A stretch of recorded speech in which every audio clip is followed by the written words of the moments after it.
I made a tea because this is the first time I've ever filmed anything, and I don't know what to do with my hands. That's hot.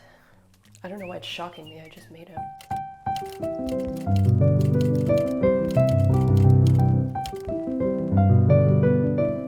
Hiya, my name is Victoria, and I am a PhD student who is currently looking for some kind of a creative outlet while I'm trapped inside of my house. It's been a while. It's fine. We're fine. Some things about me. 1, I am a tea person. Today's tea is vanilla almond rooibos, but I made it a tea latte with oat milk because I'm fancy. Oat milk is one of those things that, like, I thought I wouldn't like it. I thought it would go the way of soy milk, which kind of tastes like dirt, but it's not. I would say it's better than regular milk. In fact, when I go to Starbucks now, I get my hot chocolates with oat milk, and if you've never had an oat milk hot chocolate from Starbucks, make that your next order. 2, I have seen the Coraline movie so many times that I could probably recite it off by heart. And I do, whenever I watch it. It was my favorite book as a kid. And I remember in elementary school, we had this guy, and he came to our school, and he presented, like, in the auditorium. And he got up on stage, and he was very, like, enthusiastic, trying to sell us these children's books. And he got to Coraline, and I was intrigued. Because he described it as like this book about a kid who opens a wall, and it takes her to this other world where there's like an evil person posing as her mom. And I was like, dude, dark themes. So little 11-year-old me was like, I want that. So the next Scholastic Book Fair that came, I went straight for Coraline. I read it hundreds of times. It was so good. And even into like adulthood, it never got old. I took it to university with me, and there was one night when my boyfriend at the time had been drinking, and I'd been reading it that night, so I left it on the floor beside the bed, which, looking back, that was my bad. Don't put things on the floor when they're important. Partway through the night, he leaned over and he barfed on it, and I don't have that book anymore. 3, I'm a Tino. And I don't think that needs any more explanation. I like making things. I like making costumes. I like cosplaying. And yes, that last one is Yzma from The Emperor's New Groove. I like to make art. I even used to sew in 11th grade fashion class. I don't have any pictures of that though. As an angsty teenager, I didn't like taking pictures of things. Facebook was blowing up at the time, and I was like, I'm not gonna do that. And now I have like no pictures from that time, which I regret. While I like to do all of these things, I feel like I'm in a little bit of a rut, a creative abyss, mostly because I'm filled instead with heaps of existential dread. So I've decided the better approach is to focus my nervous energies towards something a little bit more constructive. My plans for this channel are to do more cosplays. I like making those a lot. I would say that my old cosplays were kind of like hacked together because I didn't really know the proper way to do anything. Like, I only just found out about like things like Plastidip and Worbla. Times have changed. There are new tools. I want to learn to like sew. I want to make clothes. I actually have on order a bunch of like vintage patterns from the 50s and the 40s. And I would love to try and make some dresses, some skirts. I want to make some stuff. One of the other things I want to try doing is changing up my style. I would describe my previous style as like comfortable apocalypse, casual end of the world. I still enjoy dressing like that occasionally, but I think I want to transition away from the world is ending and a little bit more towards something a little softer, something a little cozier. Sort of like Lizzie Bennett goes to graduate school. And it's mostly because I find that my end of the world style is not great when I already feel existentially bad.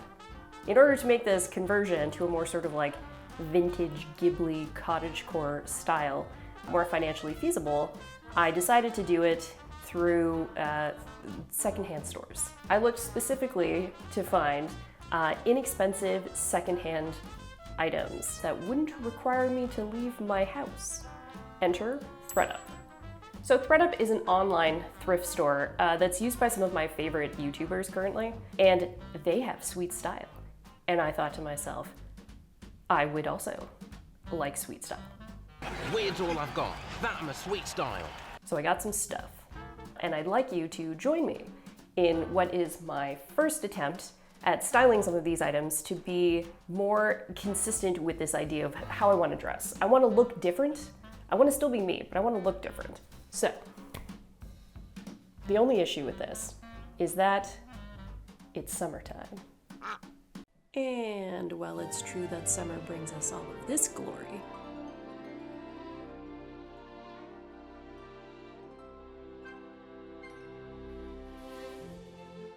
I hate summer clothes. Specifically, I hate shirts. I hate when it's hot outside and you're sitting on a piece of plastic and your legs, when you go to get up, stick to it. I hate the feeling of my thighs rubbing together when I'm walking, but they're super necessary. It's hot outside, so you have to wear them, because if you don't, then you end up doing what I do, which is wearing pants in the blazing heat. And if you don't know the torture of locking your legs into a fabric prison when it's like 30 degrees, consider yourself lucky. And yet, every day I go through some iteration of this.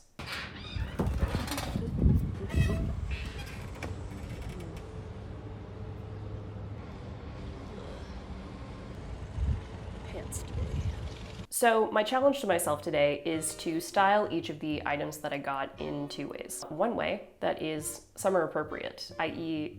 Will not cause heat stroke. And the second way is in a cozy, spooky way, i.e. my natural state of being. So with that said, let's bring in the goods. I've got 5 items. More specifically, I got 4 shirts and 1 skirt. So, first up is this super comfortable mustard yellow shirt from Old Navy, in fact. And I was shocked, because to me, Old Navy is like plain stuff, like shirts, like t-shirts, with not a lot going on. And this has quite a few things going on. So first of all, the color. The color screams autumn to me, even though this is like very clearly a summer shirt, which makes it perfect for like the transition in between seasons. It's got this like ribbing right here, which adds some like visual interest. It's got buttons down the front, which to me, I feel like the front line of buttons always reads as like French peasant. That's not what I want to say. French peasant. It's a little bit like old world. That's what I want to say. Not French peasant, old world. It's 100% cotton too. The good thing about ThredUP is that you can sort or filter by fabric content. So I actually usually ask for 100% cotton just because it's more breathable. I like the breathing. So this originally was $30.99. It was on sale on ThredUP for $12.99. So let's style it. Here I've paired the shirt with a breezy brown linen skirt from a company called Linen Nave. Linen Naive? I don't know how to pronounce it, I'm so sorry.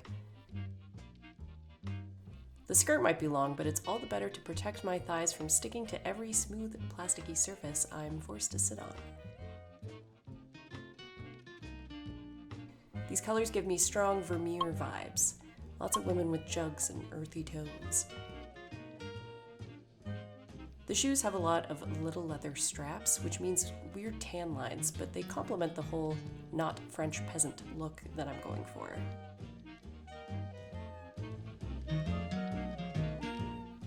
How do you make something instantly more darkly academic? Add a brown tweed vest. This one comes from a Scottish clothing company called Walker Slater and makes me feel real dapper. Fall here tends to be windy, so the gams need some coverage.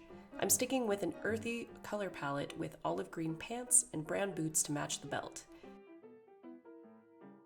Am I off to tame a wild stallion in the Highlands? Or teach a class on gentleman etiquette? Both, probably. So next up we have this like rust-colored, long sleeve, top from J. Crew. And I don't know if you can tell, it's got this like pin dot textured texture. And it just adds a little bit of more intrigue. And I think this is also 100% cotton, so you know it's gonna breathe like me. I breathe pretty well. I aspirated tea in a different take, and sometimes I don't breathe well at all. It's got these small ruffles around the collar, it's got ruffles right at the shoulder, and it's got ruffles right around the wrists. ThredUp estimated the original price being $80. $80. That's almost $100. The ThredUp price for this was $17.99. So let's take this and see what we can do with it. Okay, so this shirt is actually a smidge too big, so it looks a bit loose. Even though the overall aesthetic is still fall-esque, I've paired it with a miniskirt so the legs can breathe. I tried adding a belt here to cinch in the extra fabric, but I'm not convinced the outfit totally works. I do like that the extra sleeve length gives me sweater paws, though. This one almost feels 70s Western. The skirt is vintage, found on Etsy, and is 100% wool tweed. There's no brand name on the inside, just a tag that says, "This garment must be dry cleaned." Thank you, skirt. I will heed your warning. I just liked how the brick color in the shirt was picking up the orangey stripe in the weave of the skirt. Coordination. Next up, we have this beautiful, very soft, smooth, silky top. And it's by Loft, which I think is a brand that falls under Ann Taylor. And it's this sort of like witchy peasant top. And I can say peasant here because peasant top is a style. It's got that like ribbed detail right underneath the collar, and it's got buttons down the front, as well as a ruffle around the neck and down by where the buttons are. The sleeves are 3/4, and they do have just like a little bit of, I have broad shoulders, so I don't know if like stylistically I should be wearing things with like volume up top, but I don't care. So ThredUp estimated the original price of this to be about $60. On ThredUp, they had it for $16.99. So let's try making a couple of outfits out of this. I've actually already worn this outfit out in the real world already, and it feels very off-duty witch. What I love about the color combo is that it tells anyone who sees me that it's always Halloween in my heart.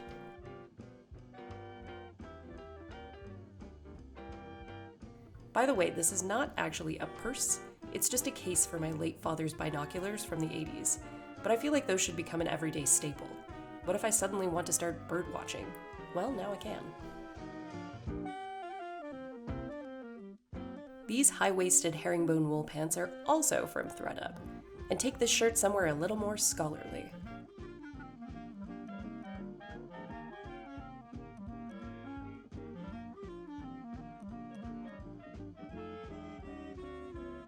Me and my great big satchel are off to our new position at Miss Cackle's Academy for Witches.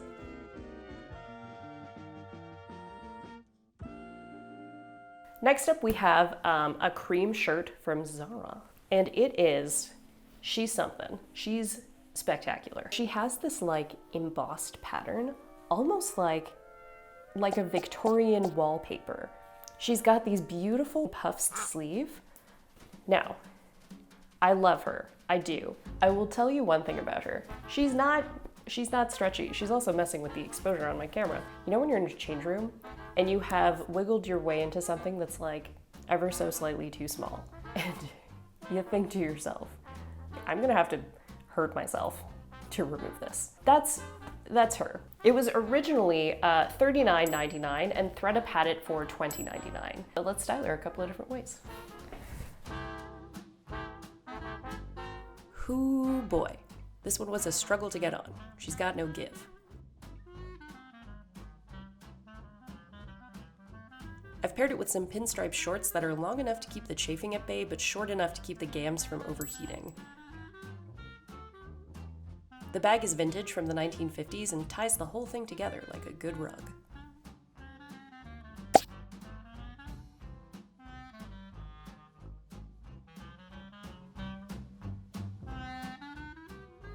Looking very Beauxbatons in a 1930s velvet capelet from a vintage boutique called Vantage Vintage in Manitoba.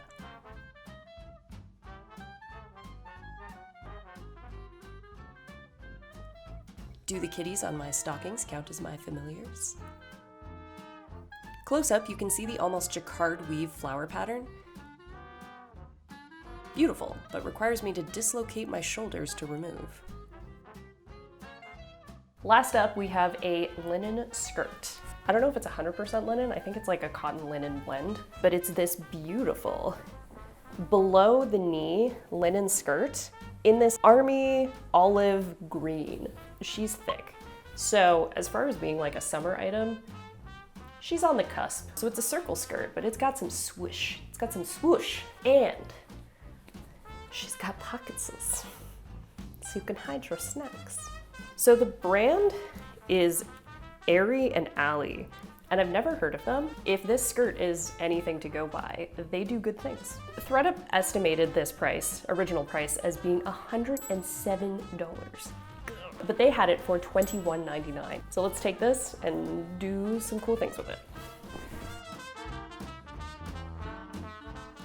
Stepping outside of my sleeve comfort zone by pairing this with a shirt that has none. I feel so exposed.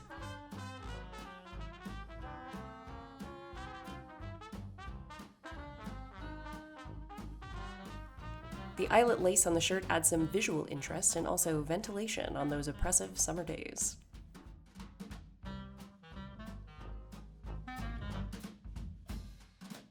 Now for something with a little more sleeve. A lot more sleeve. The shirt is from a company called Pavietra, who makes the most beautiful things out of linen. I've added a velvet bow tie, which was originally used to hold together the wrapping on a gift from a friend. Recycle, people. There it was. Thank you for joining me today while I did things. I had a lot of fun. So next time I'm going to be busting out my vintage sewing machine, and if that interests you, you can join me and watch while I try to figure out how it works. If you enjoyed this, do consider sticking around. I'm gonna try and upload like 3 or 4 times a month, dissertation permitting. Thanks so much for watching, and I'll catch you next time.